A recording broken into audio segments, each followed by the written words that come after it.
ராஜா சார்ட்ட ஒரு தடவை பாட்டு எழுதும்போது ஒரு தடவை வந்து எழுதிட்டே இருந்தேன். ஒரு அரை மணி நேரம் ஆயிடுச்சு. அவர் டியூன் கொடுத்த உடனே அங்கேயே எழுதணும். அவர்கிட்ட எழுதிட்டே இருந்தேன். ஒரு தேநீர் குடித்தேன். அப்புறம் ஏஞ்சி போனேன். அப்புறம் நடந்து வந்தேன். திருப்பி வந்தேன். திருப்பி வந்தோன்னே அவர் உள்ளே போய் அரண்மனைப்பட்டில் போய் அதுக்குள்ளேயே 2 டியூனை போட்டு திருப்பி வெளியில் வந்தார். எழுதிட்டியாப்பா அப்படின்னு கேட்டார். யோசிச்சுட்டு இருக்கேன் அப்படின்னு சொன்னேன். யோசிக்கிறியா, பாட்டு எழுத யோசிக்கிறியா அப்படின்னு கேட்டார். யோசிக்காமல் எப்படி பாட்டு எழுதுறதுன்னு எனக்கு வந்து அதிர்ச்சி ஆயிடுச்சு. இல்லையா, நான் வந்து அப்பான்னு சொல்லுவேன். இல்லைப்பா, நான் வந்து கொஞ்சம் புதுசாக திங்க் பண்ணுறேன் அப்படின்னு. திங்க் பண்ணால் புதுசே வராதுரா அப்படின்னாரு. அது ஏதோ ஞானவான் வார்த்தை மாதிரி இருந்துச்சு. என்ன சொல்கிறீங்க அப்படின்னு. யோசனை என்பது அறிவு சார்ந்தது, கலை என்பது மனசு சார்ந்தது. இந்த டியூனை கேட்டோன்னு என்ன தோணுச்சு அதை எழுது அப்படின்னாரு. எனக்கு வந்து அது பொட்டியில் அரைஞ்சது போல் இருந்தது. அதற்கு பிறகு நான் எழுதிய பாடல்கள் தான் மிகப்பெரிய வெற்றி அடைந்தது. அவருக்கு அந்த அவர் சொன்னதற்கு பிறகு நான் எழுதின பாட்டு தான். அதுக்கப்புறம் கும்கி, இந்த மைனா, அந்த மாதிரி வரிசையாக வந்தது இல்லையா. ஏறக்குறைய இந்த சிவகார்த்திகேயனுக்கெல்லாம் நான் கிட்டத்தட்ட ஒரு 80-90 பாட்டு எழுதியிருப்பேன். இந்த பாட்டெல்லாம் வெற்றி அடைந்ததுக்கு காரணம் இளையராஜா சொன்ன அந்த வார்த்தை தான், யோசிக்காமல் எழுது அப்படின்னாரு. அவர் யோசிக்காமல் எழுதினது எதை சொன்னாருன்னா, அறிவு கொண்டு யோசிப்பது. அதாவது அது எப்படி இன்னும் விளக்கமாக சொன்னால் தவறாக புரிஞ்சிடக்கூடாது. அந்த சொற்களை சந்தத்தை கேட்ட மாத்திரத்தில் உங்களுக்கு என்ன தோணுகிறதோ அதை எழுதணும். அதுதான் அது இந்த பாடல் எழுதுவதனுடைய மிக முக்கியமான ஒரு உத்தி. அந்த உத்தி வந்து எனக்கே ஒரு கிட்டத்தட்ட ஒரு 400 பாட்டு எழுதினதற்கு பிறகுதான் பிடிப்பட்டது.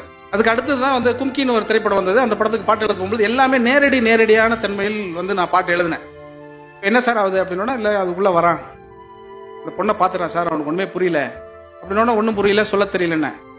அவர் டைரக்டர் வந்து அதுக்கு முன்னாடி மைனான்னு ஒரு படம் எடுத்து மிகப்பெரிய வெற்றி அடைஞ்சிச்சு. அவருக்கு அதிர்ச்சி ஆயிடுச்சு. டக்குன்னு சொன்ன உடனே, சார் முன்னாடியெல்லாம் கொஞ்சம் ஏதோ திங்க் பண்ணி சொல்லுவீங்க, இப்போ போகிற போக்கில் சொல்கிற மாதிரி இருக்கே சார், வெற்றி அடிச்சிட்டோங்கிற மமதம் வந்துருச்சா சார் அப்படின்னா. இல்லை இப்போ தான் எனக்கு தெளிவே வந்திருக்கு, இப்போ நான் எழுதுறதெல்லாம் ஹிட் ஆகிடும் பாருங்கன்னு சொல்லிட்டு அந்த கும்கியில் இருக்கிற எல்லா பாட்டுமே இப்போ என்ன சுச்சுவேஷன் கேட்டேன். அந்த பொண்ணோட லவ் சொல்ல போகிறான் சார், அந்த பொண்ணு எப்போ சொல்ல போகிறான்னு ஏங்குறான் சார், அதுக்கு ஒரு பல்லவி சார்னாரு. எப்போ புள்ள சொல்ல போகிறேன்ட்டு போயிட்டேன். அவரு அப்படியே அவர் என்னடா கொஞ்சம் கூட ஒரு அக்கறை எடுத்து காசு வாங்குறான், பேமெண்ட் வாங்குறான், கொஞ்ச நாச்சும் யோசிச்சு சொல்லணும். அப்புறம் சந்தோஷமா இருக்காங்க சார், ஐயோ ஆனந்தமேன்ட்டேன் நான். அவர் ஒண்ணுமே புரியல அவருக்கு. நீங்க வந்து அப்புறம் அந்த ஸ்வைன்னு ஒரு பாட்டு வந்துச்சுல, கையளவு உள்ளத்துல கடலளவு வாசம் வச்சானே, அது வந்து என்ன பண்ணிட்டாரு, ஒரு ரூம் எல்லாம் போட்டு, ஐயர் நீங்க எல்லா பாட்டும் ரொம்ப சாதாரணமா கையாண்டுட்டீங்க, இந்த பாட்டு வந்து அப்படி எழுதிட முடியாது, இது படத்தினுடைய உயிர்நாடியான ஒரு பாட்டு அப்படின்னாரு. என்ன பாட்டு அப்படின்னு கேட்டேன். இது வந்து கிளைமேக்ஸ்ல வரப்போகுது ஒரு பாட்டுனாரு. சரி என்ன சொல்லுங்க அப்படின்னு சொன்னேன். அந்த 2 பேரும் வந்து சந்திச்சிடுவாங்க, ஆனா காதலை சொல்லிக்க மாட்டாங்க. அவங்க பிரிய போறாங்க, பிரியறத நியாயப்படுத்தணும்னாரு. எல்லா காதல் பாடத்துலையும் சேர்றதை தான் நியாயப்படுத்தி பாட்டு எழுத சொல்லுவாங்க. அவரு உள்டாவா என்ன சொன்னாரு, பிரியறதை நியாயப்படுத்தி பாட்டு எழுதுங்கன்ட்டாரு.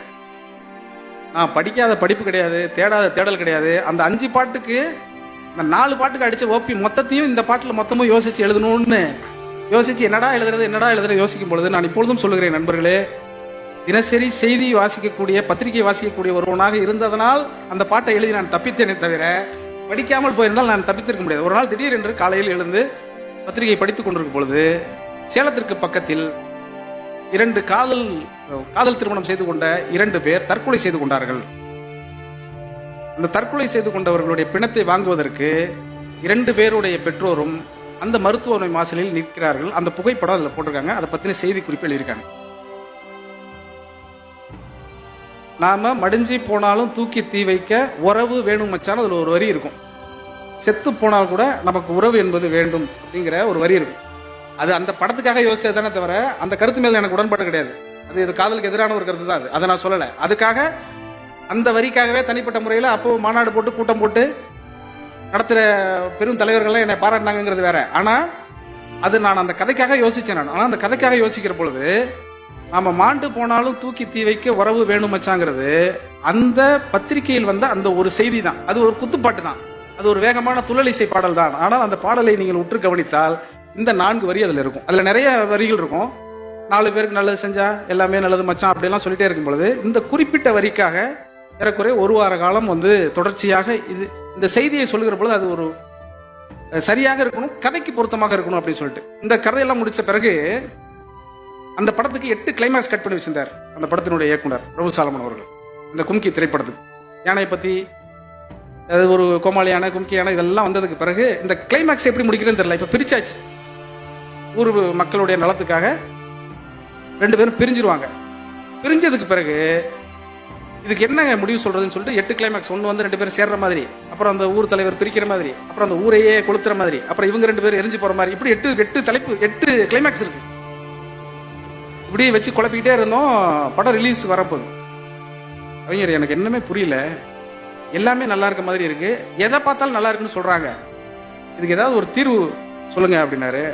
அது ஒண்ணுமே பிரச்சனை இல்லை சார், இந்த கதை என்ன சார், கோமாளி யானைன்னு சொல்லி கும்கி யானை கொண்டு வந்து கோமாளி யானை கொண்டு வந்து ஊர்ல வச்சிருக்கானுங்க, திருப்பி போயிட்டானுங்க, மனசரிஞ்சு போய் சொல்றானுங்க, அவ்வளவுதானே சார், மனசரிஞ்சு போய் சொல்லக்கூடாது, திருக்குறள்ல என்ன சொல்லிருக்குன்னு படிப்போம் சார்னு சொல்லிட்டு எடுத்து தன்னஞ்செறிவது பொய்யற்க பொய்த்தப்பின் தன்னஞ்சே தன்னை சுடும் அப்படின்னு இருக்கு. தன்னஞ்செறிவது பொய்யற்க பொய்த்தப்பின் தன்னஞ்சே தன்னை சுடும். மனசரிஞ்சு அவங்க போய் சொன்னாங்கன்னா மொத்த பேர் எரிஞ்சிருவாங்க. கிளைமேக்ஸ்ல அந்த எரிக்கிற சீனை வச்சிருவோம் சார்ட்டு மொத்தத்தையும் எரிச்சு முடிச்சிட்டோம். பிரபு வந்து படம் பார்த்தார், நடிகர் இளைய திலகம் பிரபு. அவர் பையன் தானே ஹீரோ சார். முதல்ல ஃபர்ஸ்ட் டைம் என் பையன் நடிக்கிறான், முதல் படத்திலே சாகிற மாதிரி நீங்க காட்டுறீங்களே, சரி சார் இவ்வளவு தூரம் நீங்க கேட்குறீங்க, உங்க பையனை மட்டும் பிழைக்க வச்சிடறோம் சார்னு சொல்லிட்டு இந்த பையனை மட்டும் பிழைக்க வச்சு மொத்த பேரும் எரிஞ்சிட்டோம். ஏன்னா அப்படிப்பட்ட ஒரு படத்திற்கு தீர்வையே திருக்குறளிலிருந்து எடுக்க முடியுங்கிறத நான் சொல்ல வரேன். திருக்குறள் என்பதை சாதாரணமாக கடந்து போய் இப்படி நான் சொல்லிட்டே இருப்பேன் கதையா.